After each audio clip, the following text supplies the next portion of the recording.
Welcome to Community Health Matters. I'm your host, Amy Marsalis. On today's show, we'll learn about disability etiquette and how people with disabilities can connect to resources and support. We'll also talk about flu prevention, as well as hunger issues and food resources here in Middle Tennessee. All of that and more coming up next on Community Health Matters.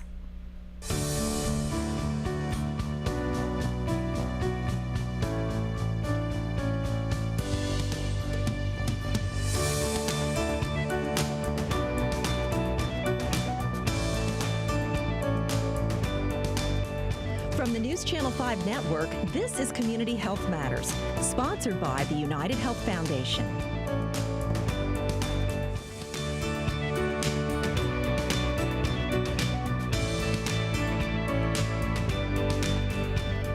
It's my pleasure to welcome Kimmy Jones, who is with the Tennessee Disability Pathfinder today. She's the social media and outreach coordinator for the organization. Yes, very busy person. Welcome to the show. Thank you. I had no idea we had this kind of statewide network here. Yes. And it really is bringing people together, quite a network that is out there for people. Yes. With a variety of disabilities. Can you expand on that? Yes, basically we're all over the state, so all 3 regions, and we cover all sorts of disabilities, so everything from aging, autism, physical disabilities.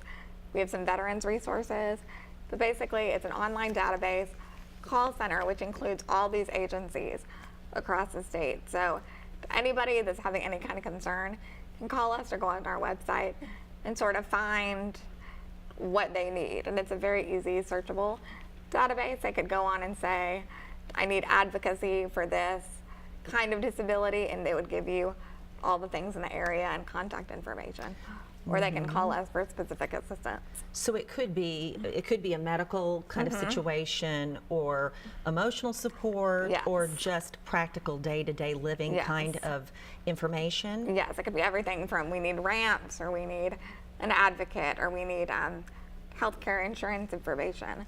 So we sort of run the gamut of things, and we kind of really want to help people. So we get calls every day, so we welcome people to call us and search our database. That is a fantastic service. Has this been around for a while? I've never heard of it. Yes, it's been around for 16 years actually. 16 but years. It's definitely boomed. And in we redid our website last year. So we have a brand new website, and we when I was hired a few years ago, it sort of pushed up our outreach and getting out in the community. We have very active Facebook where we put out resources every day. So we really encourage people to connect with us. So you're posting all the time. Oh, yes. Instagram as well? We do not have Instagram. We're on Pinterest. And Pinterest. Yeah, because that's a good resource sharing site. But yeah, we have Facebook, Twitter, and Pinterest. That is fantastic. That's great.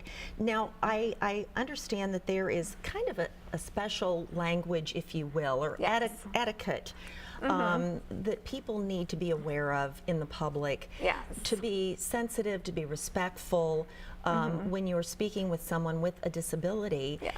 Can you give me an example? I know it being in journalism, I learned a lot of this years ago. Yeah, and it's always evolving. It's always changing. One of our things we do is a lot of trainings. So we do go out to different groups and sort of help them learn more about disabilities.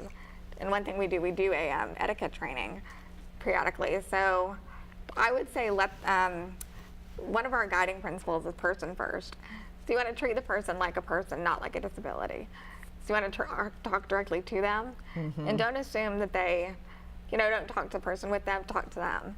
And lead, when using language, use things like person with a disability, not disabled person. And sometimes people with disabilities have certain things, ways they want to identify themselves. I know especially in the autism community, some people like the term autistic, some do not.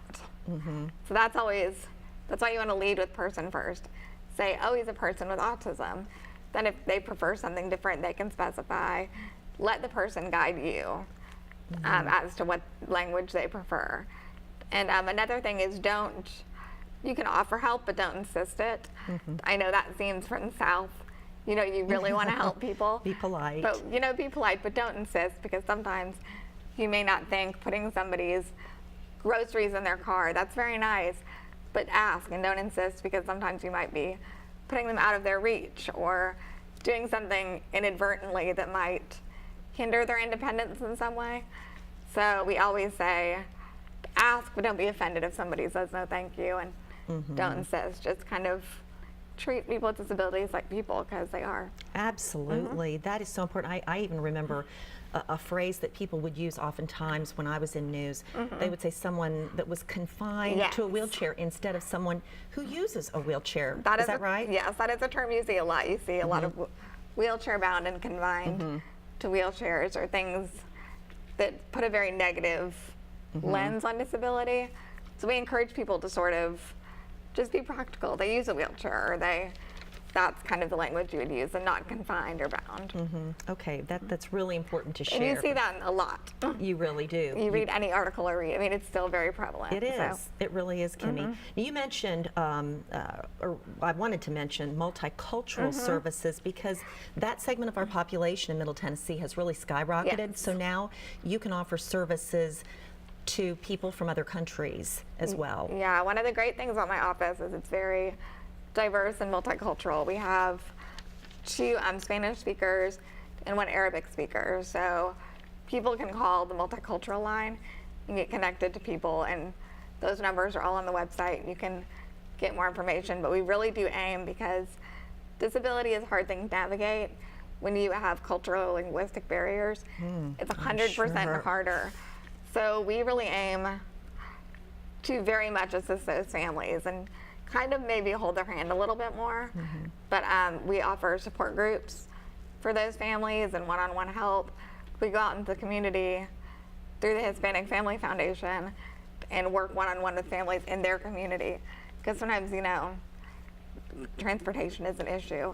So we go out into Antioch and kind of help the families one-on-one. So it's, you know, really helpful that we have bilingual people on staff. Terrific. How do people connect with your organization? Yeah, well, the phone number and everything is going to be on the screen, but we definitely have the website. You can go to familypathfinder.org and get connected to all the different ways you can sort of get more information on training. And you can look us up on Facebook, Tennessee Disability Pathfinder. We're at TN Pathfinder on Pinterest and Twitter, but we're always sharing information. So about events too. We have an events calendar. Great. So we have just about everything. Well, it truly is a path to information, which is very powerful and helpful. Kimmy, thank you so much for coming in. A pleasure to meet you. Thank you so much. All right, and we'll be back in just a moment.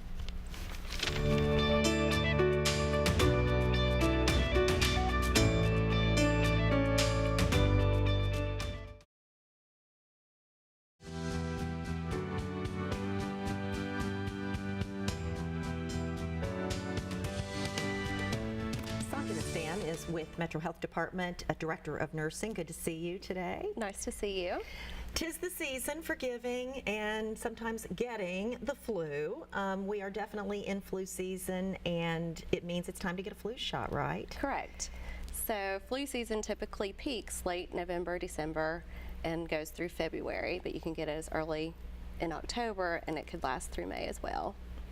And so the best time, is there an ideal time to get the flu shot? Before the end of October, but if you haven't gotten it by now, still go ahead and get it. Because sometimes I hear of people, even in late January, you know, you're through the holidays, you're into January, they're like, oh, I forgot my flu shot.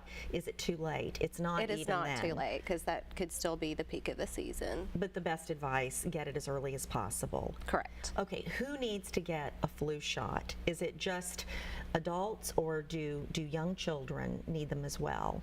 Yes, the CDC recommends that everyone ages 6 months and older receive the flu vaccine. 6 months it starts? Correct. Okay, and are there any exceptions to this rule? Are there some people that might be allergic to the flu shot or have a problem? Yes, you should talk to your doctor if you've had a serious allergic reaction to the flu shot, or if you've had a disease called Guillain-Barré disease, or if you think you're sick that day. And what would happen if you did happen to be sick that day? It just wouldn't work? It wouldn't be effective? No, or? Usually if it's a mild illness, your physician can go ahead and give it to you. But if you have a fever, we suggest that you just come back when you're feeling better. Okay, now there are certain populations that need the flu shot. more than others? Aren't there people with illnesses where their immune systems are compromised, and it could be deadly for some of those people, right? Correct. So there are certain populations that put them at higher risk for complication of the flu, and those include the children who are young, and especially younger than 2 years of age, older adults 65 years and older, pregnant women, and those living in long-term care facilities. And then also those with chronic medical conditions, like you mentioned, diabetes, lung disease. Why is it, I don't hear people ask this question very often, why is it that flu season hits at the time of year that it does? What is it about the virus that makes it so prevalent this particular time of the year? Is it because we're all inside and in closer proximity to one another? Why this time of year? Flu season typically always is in the fall season in the United States, so in different parts of the world it may be in a different time, but for the United States it's typically late fall, early winter. All right. Concerns about the shot. You know, you hear these fears, and are they really unfounded? You know, people are afraid of vaccines, and you hear some people say, I'm not getting the shot, I'll take my chances. Are those concerns, are they valid? No, flu vaccines are very safe. They've been used for many years. So no, I mean, there's been studies that have proven that vaccines are safe, and they do save lives. The flu can be very, very serious. Let's talk about what the symptoms of the flu are, and tell us more about the course of the illness if you do get the flu. Okay, so flu symptoms, they can vary. So usually fever, headache, sore throat, runny nose. You know, that can last anywhere from 1 to 2 weeks. The thing with the flu that can be the most dangerous for people is the complications of the flu that could lead to hospitalization or even death. What are the percentages of, you know, those cases? What are the numbers? You don't see that you don't see those in large numbers typically, do you? You don't, but you see it in the higher risk groups that we talked about before. And in nursing, do you see it in nursing homes or those populations, or not necessarily, because I would think they would have nurses on staff that would insist that they take the flu shot. Right, but yeah, you do see it in populations that are in close proximity. Okay, let's talk about where you can go to get the flu shot. Your doctor's office, some of these minute clinics. Where do you suggest people go, or should they come to the Metro Health Department? They're always welcome to come to the local health department here, but there's also several area pharmacies, walk-in clinics, doctor's offices that have the flu vaccine available. All right, many people still get the flu, or I shouldn't say many. People can still get the flu if they get the flu vaccine, correct? Correct. But it lessens the severity of their symptoms, or the flu illness may not last as long. okay. Are there any other preventative measures you'd like to talk about before we wrap up today, as far as protecting yourself from getting sick this flu season, whether it's the flu or just a bad cough, other illnesses, things that we can do to better protect ourselves? Yes, so if you are sick, stay at home so you don't infect Yes. other people, and just good hygiene, wash your hands regularly, and you know, if you cough or sneeze, cover your cough. So Common sense things that we Common always sense preach, things, right? but yes. And isn't it the happy birthday, you're supposed to sing happy birthday, and that's however many seconds it takes, that's how long you need to be washing your hands Yes. thoroughly, right? Yes. That's what you tell kids? Yes, that's You've what I told tell your my kids children, I'm that. sure. I have. Okay, Sanjana Stam with Metro Health Department, thanks so much for coming in to educate us and enlighten us a little bit more about flu shots and the importance of getting one as soon as possible if you haven't already. We'll be right back with our next guest.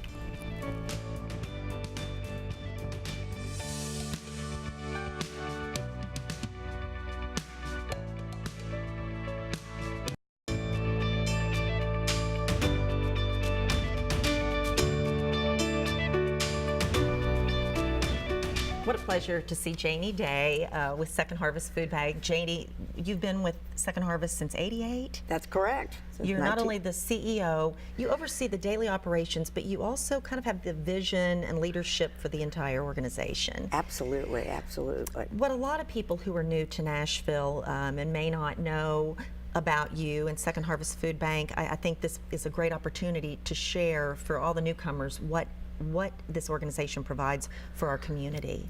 Well, Second Harvest Food Bank of Middle Tennessee opened its doors in 1978, and it was started by a group of individuals, community leaders, church leaders, government leaders, who were trying to meet the daily needs of people who were struggling with hunger. They had heard about an organization called Second Harvest in Phoenix, Arizona. It is the first food bank in the country, and we visited that. And really, its purpose was to garner food from the food industry that might go to waste, then redistribute it back out to individuals and other nonprofit agencies that are feeding the hungry here in Middle Tennessee. Brilliant. So the very first year that we were open in '78, we actually distributed about 160,000 pounds of food to about 75 agencies. This past year, we distributed over 31 million pounds of food, which provided about 26 million meals to hungry Middle Tennesseans. Oh, that's incredible. There's so much prosperity in Nashville in particular, and in Middle Tennessee. It's just hard to believe that there is that much food insecurity, so much hunger. Why is there such a need? Well, unfortunately, there is. You know, for many of us who have come through this recession, it's been difficult for all of us, and many of us have recovered. But there are a number of people who have not recovered. And so people always say, what does the face of hunger look like? Well, the face of hunger looks just like you and me, Amy, just like us. It could be the person sitting next to you in your church pew. It could be the person that your child sits next to in school. It could be your neighbor right next door who for some unforeseen reason is struggling with hunger. So when I talk about it, I talk about in terms of individuals that I know. So LaToya, she's a working mom making an hourly wage. She's struggling to put food into her cabinets, but sometimes it doesn't go quite far enough during holidays or summer breaks for her and her children. Or perhaps it's Charles. He's the face of hunger, a senior citizen who is on a very limited income and has to make the decision, do I pay for my food or do I pay for my medicine? Nobody should ever have to make that decision. Or for Allison, an 8-year-old girl who struggles with hunger each and every day, and she shouldn't have to make that decision either because she's not getting enough of the right nutritious food to fuel her body and help her to learn and grow. So there are over 1 million Tennesseans in our state who struggle with hunger each and every day. And for me, that's too many. And we can make a difference. Tennessee has the 9th highest adult obesity rate in the country. Second for high school kids is where we land. So if hunger is an issue, why do we have these obesity numbers? Well, for many of our clients who live in low-income areas, the only access that they have to food is sometimes food that's not nutritious. It's food that may be high in fat and salt, and therefore will cause many of these food-related illnesses. Now, about 1/3 of the clients that we see actually struggle with high blood pressure. 2/3 actually have diabetes. So that's why it's important that we educate people and make available to individuals who need it good, nutritious food, fresh food, produce, various kinds of milk and cheese and other kinds of perishable food items that we can collect through a variety of programs that we have through Second Harvest. You are able to get some of the fresh produce donated and to the people. So we have 2 programs that really kind of feed into that whole program, which is one of them is our Middle Tennessee's Table, which is our grocery rescue program, where we pick up items mostly perishable, both dairy and produce out of the grocery stores that's no longer marketable but still very edible. Good. Okay. And our latest program is called Farm to Families, and we're working with 25 farms here in the local area to glean from those farms. Sometimes it's their first line product, sometimes it's their second line or their second. Sometimes we have to purchase that for just a little bit on the dollar. But farmers want to give back, and this is their way to help us provide good, nutritious food. So this past year, we were able to collect and distribute to our community about 1.5 million pounds of fresh produce, just locally. That's only locally. We did did over 10 million pounds of produce throughout our entire service area. So it is something that we're very conscious of at Second Harvest. We know it will help us to lead better lives if we can eat more nutritious food, and we can all become better citizens within our community and be able to contribute. And speaking of that, that dovetails right into the next issue. Next question: as an individual, what opportunities are there to help? Because obviously you need a lot of people to, whether it's gathering the food, distributing it. What can an individual do to help? Well, anybody can do just about anything. So I'm going to give you 3 ways that you can help. One would be you can donate your time. We always need people to come down and help us to sort the food and then get it redistributed back out. And that's quite an operation. I have to tell folks, Janie gave us a tour, some friends, and it is quite a setup. And it's a wonderful opportunity. You can bring your church group, your school group. You can come as an individual and just work several mornings a week. You can pack backpacks for children. So there's lots of opportunities there. You can contribute financially, and it doesn't have to be a lot, because every dollar you contribute provides 4 meals. Every dollar you contribute, we can provide 4 meals to our community. And then the other way is you can host a food drive at your school, your church, your place of business. You know, for every canned tuna and every canned meat product and peanut butter, that's protein that we can add to people's diet.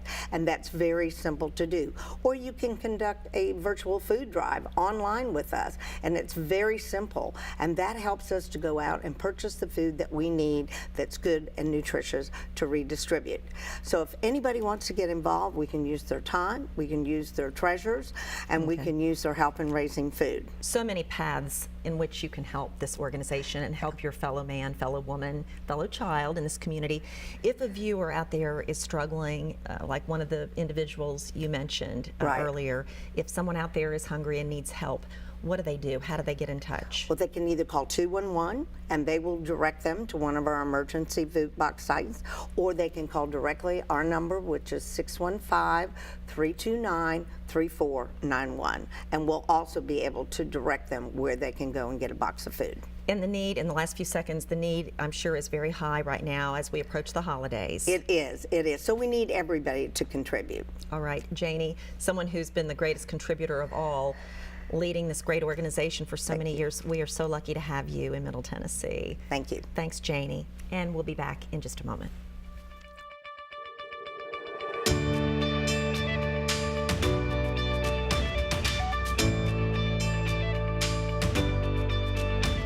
Thank you for watching Community Health Matters. Learn more ways to improve your health at mycommunityhealthmatters.org. And remember, here in Middle Tennessee, our community health matters.